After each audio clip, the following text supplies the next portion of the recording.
L'interview basket fait par Ben, donc par moi du coup, 4e épisode. Aujourd'hui je suis avec monsieur Dominique M. Pondo. Merci Dom d'avoir accepté d'être avec nous ce matin. J'avoue que c'est toujours un plaisir pour moi d'interviewer des gens avec qui je joue. Monsieur Dom, 10 questions ce matin sur ton vécu basket, ton passage à Alençon, ton passage dans d'autres continents aussi. Ouais. Ok. On va commencer avec 3 petites questions plus sur ta carrière en général. Ok. Donc tout d'abord le tout début, raconte-nous comment tu as commencé le basket, d'où ça vient, est-ce que c'est un sport de famille, est-ce que ça vient de la télé, je sais pas.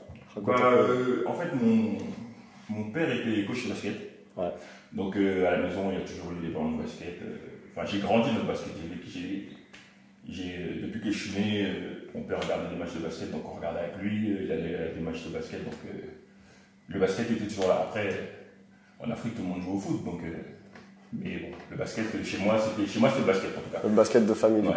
coup. Ok. Est-ce que dans toute cette carrière-là, que ça soit en France, ailleurs, tu as un souvenir, un événement? J'ai pas un souvenir, j'ai plein de souvenirs, j'en ai plein. Après, dire que j'ai un souvenir marquant particulier, c'est compliqué. Il n'y en a pas un qui me marque plus que d'autres, mais en effet, il y en a plein. Il y en a plein? Il y en a plein, ouais. Ça peut être des matchs atypiques, ça peut être des titres, c'est vraiment différents souvenirs. Non, je sais, mais c'est pas forcément des matchs. C'est souvent des situations, des entraînements, des ressentis. Ouais. Donc non, en vrai, j'ai Plein de choses. Il y en a plein. Autant joyeux que, je vais pas dire triste, mais dur. Ah ouais. Donc non, il y en a pas mal. Et est-ce qu'au contraire, je vais pas dire un événement du coup triste, mais est-ce que dans ta carrière, tu as un regret? Une chose que tu te dis, j'aurais pas dû faire comme ça? J'ai rarement des regrets. Et je dirais pas qu'il y a des choses que j'aurais dû faire, pas que j'aurais pas dû faire comme ça, mais il y a des choix que j'ai peut-être précipités. Il y a des choix que j'ai peut-être précipités parce que sur le coup, j'étais pas assez informé sur les situations et par précipitation, j'ai fait des choix qui auraient sûrement changé le cours de ma carrière. Même si aujourd'hui, je regrette pas forcément ce que ma carrière est, mais il y a toujours des choix. Ouais, que tu aurais pu me dire. Ouais. Et du coup, là, on passe sur le point de vue plus UBCUA. Okay. Saison 2012-2013, si je me trompe pas, t'es à Alençon. Ouais. Et c'est une année vraiment spéciale. J'aime bien revenir sur les événements. Je sais. Et du coup, c'est l'année où, en plus, c'est même pas quitter Alençon, c'est quitter le territoire français. Ouais. Moi, je me rappelle qu'il y a vraiment eu un élan pour cette cause-là. Hashtag je suis Dominique, presque. Mais il y a des papiers de pétition qui circulent dans toute la région. Il y a des groupes sur Facebook. On parle tous de ça dans les gymnases. Ouais. Est-ce que cet événement-là, il te lie à vie à Alençon? Et plus particulièrement, est-ce que par cet événement-là, tu as un lien spécial avec le club d'Alençon? Est-ce que tu peux dire ton ressenti en fait sur ça? Non, mais c'est évident. Ouais. C'est forcément évident. Parce que, à vrai dire, je m'attendais pas forcément à ce que le club réagisse comme ça. Parce que quand tu reçois un courrier comme ça, c'est personnel. C'est personnel, c'est un truc qui t'arrive à toi, pas forcément au club. À ce moment-là, le basket, c'est une activité que tu fais parce que t'aimes bien et que voilà, tu vois. Donc, et je m'attendais pas du tout à cette réaction-là. Et encore moins de l'ampleur que ça a pris, en fait, tu vois. Donc, non, franchement, sur le coup, je crois que je me rendais pas compte de ce que l'engouement qu'il y avait autour de la situation. Et non, franchement, ça m'a touché, ça m'a vachement touché. J'avais plein de gamins qui venaient dans la rue, me parler. Après, c'est toujours difficile parce que, je vais pas dire que je me cachais, mais j'essayais de rester un peu discret parce que j'aime pas forcément, je vais pas dire que j'aime pas l'attention, ça m'en mais ce genre d'attention-là, c'est pas forcément agréable, tu vois. Donc oui, c'était pas simple, mais c'est vrai que du coup, Alençon sera dans mon cœur à vie, quoi. Parce que non, franchement, je m'attendais pas à ça. Surtout quand j'en ai parlé au coach qui, à cette époque-là, c'était Ben. C'est possible. C'était Ben quoi? Non, c'est pas. Oui, si, c'était Ben.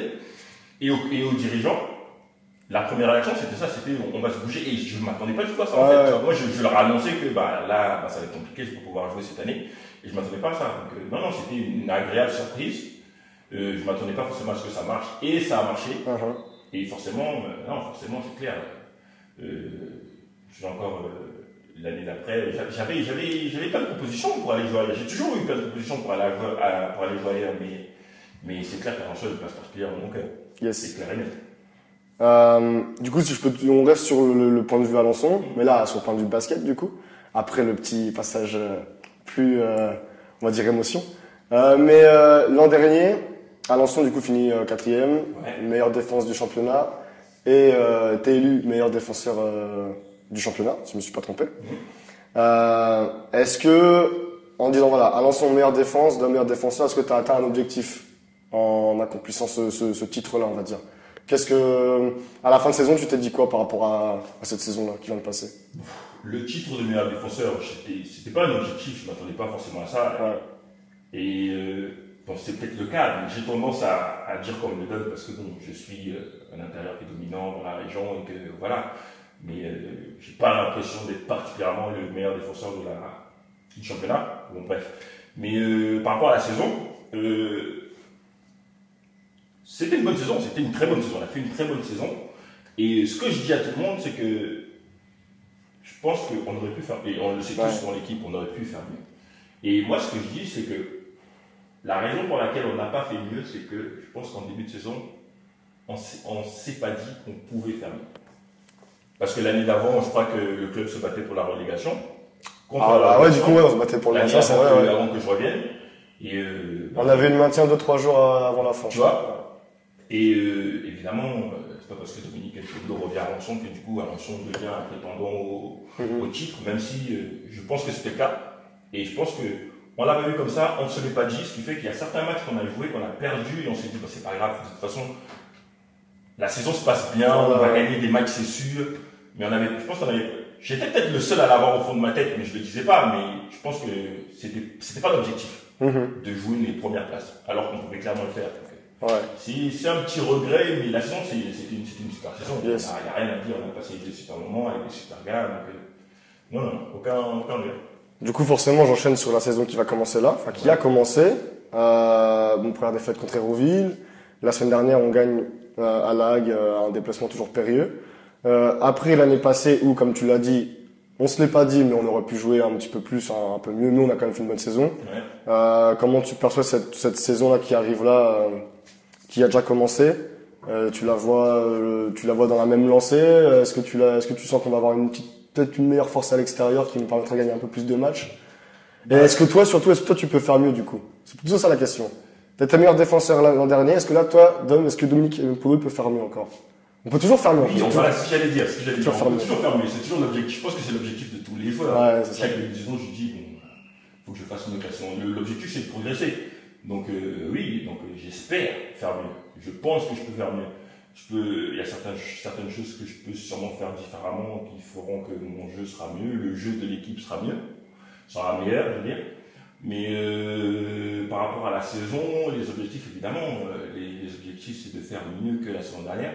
Donc forcément, qui dit faire mieux que 4e, dit podium, c'est ça. Tu vois. Donc une fois que tu es dans le trio de tête, le but c'est d'être premier. C'est ça. L'objectif, c'est ça. Et puis en pré-national, il n'y a que le premier qui monte en national 3. Il n'y a pas 2 ou 3 équipes qui y vont. Donc, après, par rapport à l'équipe, on a la même ossature, on a le même groupe. Donc forcément, ça a l'air plus simple.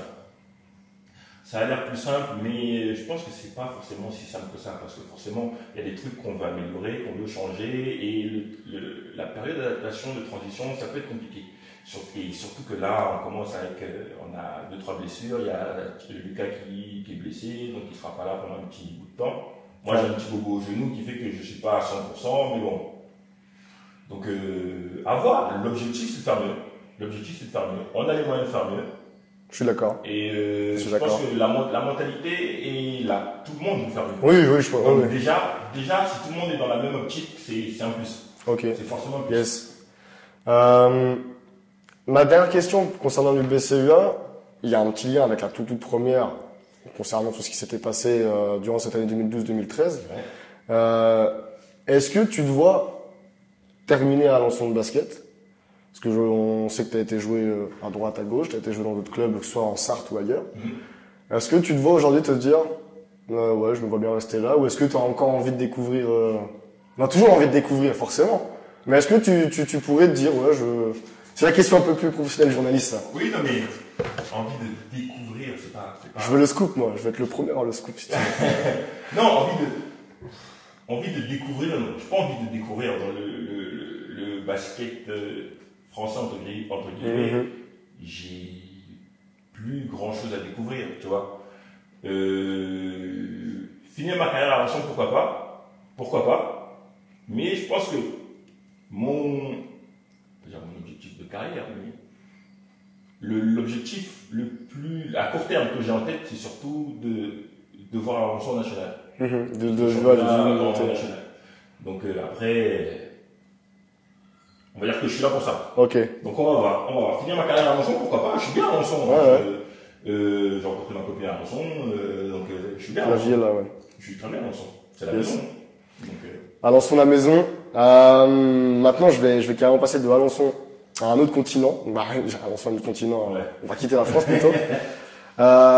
Moi, bien sûr, forcément, t'es assez connu. Je vais pas brosser Dominique Mpondo, mais t'es assez connu dans la région ici en Normandie.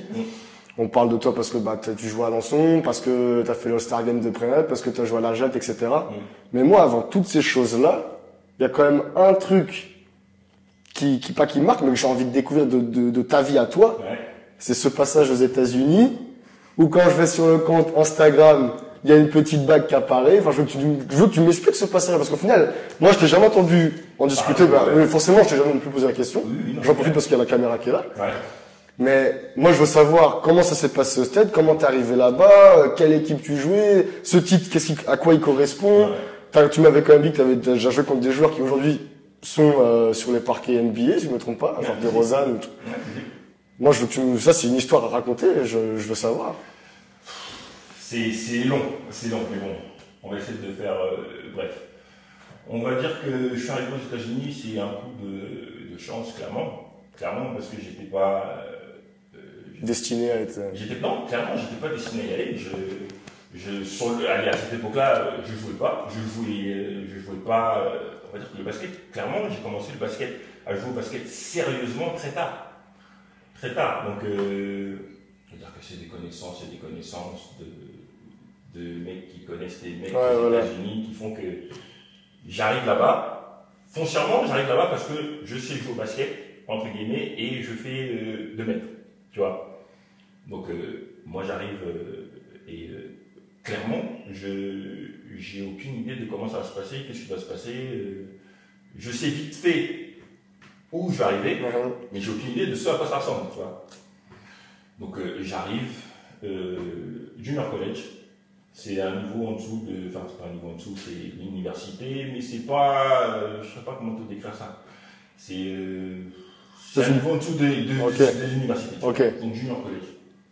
J'arrive et clairement, je m'attendais pas à une intensité telle, quoi. Les Américains, le basket, aux États-Unis, quand tu fais du basket, surtout à l'école ou à l'université, c'est pas amateur. Moi, j'avais jamais fait de muscu de ma vie. On était à la muscu tous les jours. Entraînement, tous les jours. Et c'était, au début, c'était dur. Les premières années, c'était dur. Surtout la première année, c'était très dur parce que je pense qu'ils avaient des attentes par rapport à moi et clairement, ils étaient déçus parce qu'ils s'attendaient à avoir, on leur a dit, un Français qui arrive, qui fait 2 mètres, il vient pour tout défoncer. J'étais clairement pas au niveau, tu vois. Donc, la première année était dure, j'ai dû m'accrocher, j'ai bataillé. Deuxième année, parce qu'en junior college, tu peux faire 2 ans. Ouais. Tu peux faire 2 ans, donc tu fais 2 ans. La deuxième année, la première année, c'était clairement une année d'adaptation. La deuxième année, c'est très bien passé pour moi, personnellement, parce que pour l'équipe, c'était pas ça non plus, tu vois. Ça s'est très bien passé pour moi, ce qui fait que j'ai pu décrocher une bourse pour jouer en première division aux États-Unis. Du coup, dans l'université du Tennessee à Martin. Donc, du coup, 3e année, je me retrouve dans l'université du Tennessee à Martin, où je fais 2 ans. Du coup, première division, c'est encore autre chose, le niveau autre chose. Les infrastructures, Moi, je joue dans des gymnases vraiment mais les infrastructures, c'est de la folie. Quand on voyage en avion, on dort dans des hôtels, le truc, c'est Et la semaine dernière, t'es à Lague en minibus. C'est ça. c'est du professionnel, tu vois. On est, dans les journaux, les matchs sont télévisés.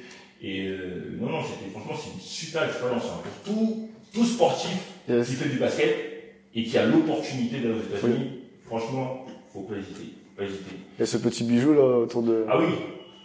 On va dire que la première année, on était pas mal. On était pas mal. On a gagné le titre de champion de la conférence. On avait un très bon joueur à l'époque dans notre équipe. Très bon joueur. Cette année-là, il était deuxième meilleur marqueur de la NCAA. Derrière Stephen Curry. Il était drafté cette année-là d'ailleurs. Qui nous a porté jusqu'au titre de champion de conférence. Sauf que du coup, nous, quand tu joues dans des petites universités, on va dire que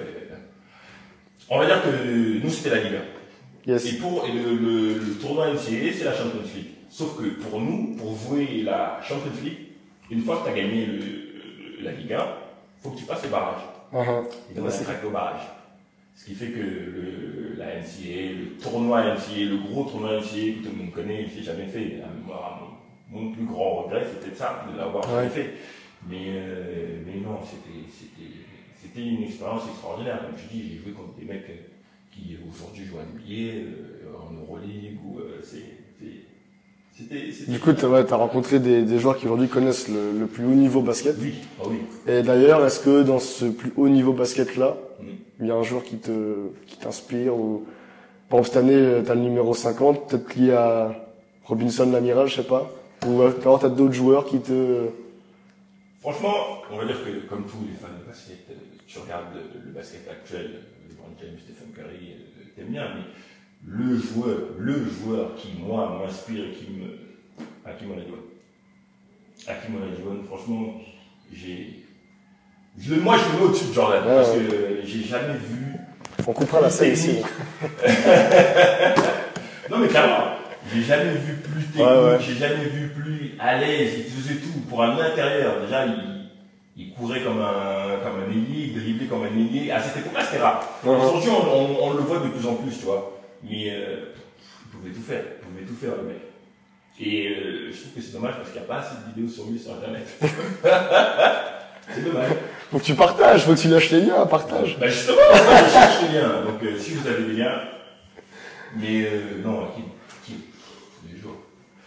Ok, aujourd'hui, jour de match, Game Day. Est-ce que tu as un message à faire passer pour tous les supporters, les membres du club, pour donner un peu plus envie peut-être parce qu'il y a la N2 qui bien sûr c'est l'équipe, voilà. Mais est-ce que pour donner envie de venir voir la Prenadga, il y a un petit message à faire passer? Qu'on est des mecs beaux gosses, on est sympa. Ouais, vraiment. Non, franchement, l'ambiance est bonne dans l'équipe. Nous, on essaie de s'éclater sur le terrain, on essaie de le faire ressentir. Et puis, il n'y a pas de dingue chez les filles, alors que chez nous. Ah. Bah oui. Donc, venez. Et est-ce que tu as un petit dicton, une petite phrase, que ce soit en anglais, en français, qui te représente peut-être dans le basket? Est-ce que des fois, avant le match, tu te dis un petit truc genre, je sais pas, never say never. Ouais, j'ai passé l'accent anglais. Ah, pas mal. Mais donc, franchement, le petit dicton pour le non, franchement, j'en ai pas. J'essaie juste avant les matchs, j'essaie d'être dans ma bulle. Ce que je fais en général, c'est que j'écoute la musique assez agressive pour m'énerver. Ça me fait du bien, des fois ça. Mais voilà, de dicton particulier, non. De rituel particulier, non plus. À part, comme je t'ai dit, juste écouter de la musique, essayer de me mettre dans ma bulle, essayer de rester concentré. Mais... Ok. Eh ben, je remercie déjà toi en premier d'avoir accepté ce matin de répondre à mes questions. Merci à tous ceux qui ont vu tous les autres épisodes et je vous donne donc rendez-vous mardi prochain pour une autre vidéo d'une interview basket faite par Ben, donc par moi. Merci Dom. De rien. Et ce soir, c'est le match. Au revoir.